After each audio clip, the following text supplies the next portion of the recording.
Hi everyone, my name is Heather and I'm the person behind Happy Puppy Truffles. Today I wanted to share with you guys a free downloadable that you can get from my website to print out and make your very own Tato envelopes or cases just in time for Easter.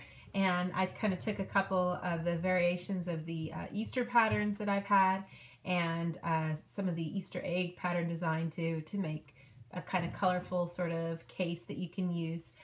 These Tato traditional origamis were originally used for holding, small notes and seeds and things like that. But you can use them for putting small presents in. You can use it as a coaster. It looks really cool just for that reason. Lots of different ways you can use it. And just some fun colors for springtime, some nice pastel colors, nice light colors. So the printable for this is available on my website. And you can get that free and download and print as many of whichever one you like. There's 3 different variations of colors, themes, kind of, with the main back color either being in pink, yellow, or blue. Let me go ahead and show you guys really quick how to fold this. So I'll put these guys to the side.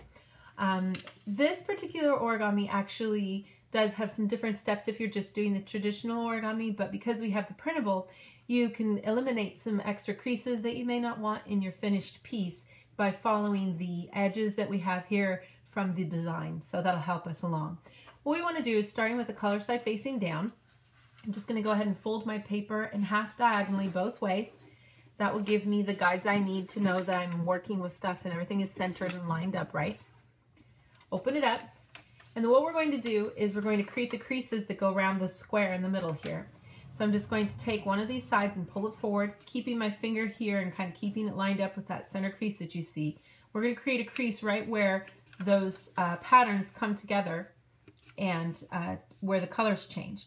So you can kind of start over on one side and get it pinched off. Make sure that your tip is lined up with the center crease, and then make a crease straight across. And you can double check to make sure it's okay. But we've got it right along that edge. Then I'm just going to take this part and fold it back so that the creased edge I'm making is even with this diagonal crease in the middle. So it's good again to just start one side and the other, making sure everything is lined up and straight there so that you can get a nice little flap folded over.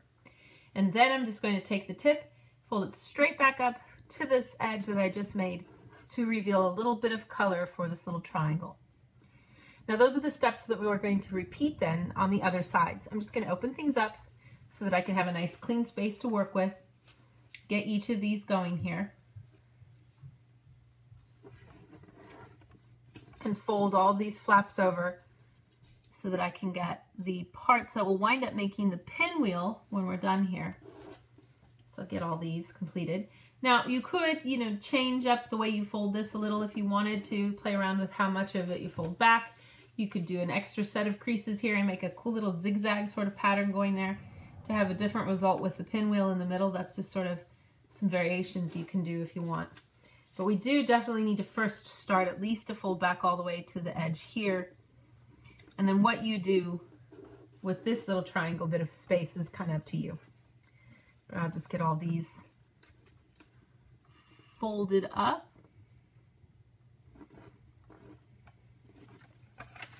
And then it'll be just a simple process of collapsing everything down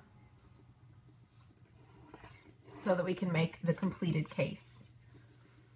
So you can kind of use this square base as a guide if you're putting in something in here, a small gift, a homemade cookie, any of those kinds of things. You can kind of say to yourself, okay, it has to fit in this square. Obviously, like for example, a gift card wouldn't fit in there with this printable, but you could use bigger paper and make this origami to make that fit if you wanted. But so I've got all those folded over. Now I'm just going to start by folding one over here, and then I'm going to take the left flap and fold it over, rotate it counterclockwise, fold this flap over again, turn it counterclockwise, and fold the last flap over. It's essential to do it counterclockwise for this because that way you'll get the part that has a QR code and the logo to be underneath and it's not visible. Other times you can choose to do it either way, it doesn't matter, the result's the same. So I'm going to get this little guy tucked under by just lifting up underneath here and try not to unfold any of the rest of this. We'll get this part opened up, get this to fold in, and allow that whole edge to smooth out all the way up underneath. Let it come back down again. Make sure all those little triangles are folded over. and you should get a nice little completed piece that looks like this with the pinwheel in the middle. And just a fun little pattern for you guys to enjoy. There's the other colors here, the light green and then yellow, orange and pink, and blue and purple here with this one. So just some fun little variations for you guys to enjoy. Like I said, you could get these free from my website. There's a link in the description below. You can click on the information circle thing throughout the video to pop open a little information window that'll give you a link to my website as well. And you'll find this and a lot of other fun projects that you can use to enjoy the Easter holidays that are just around the corner here.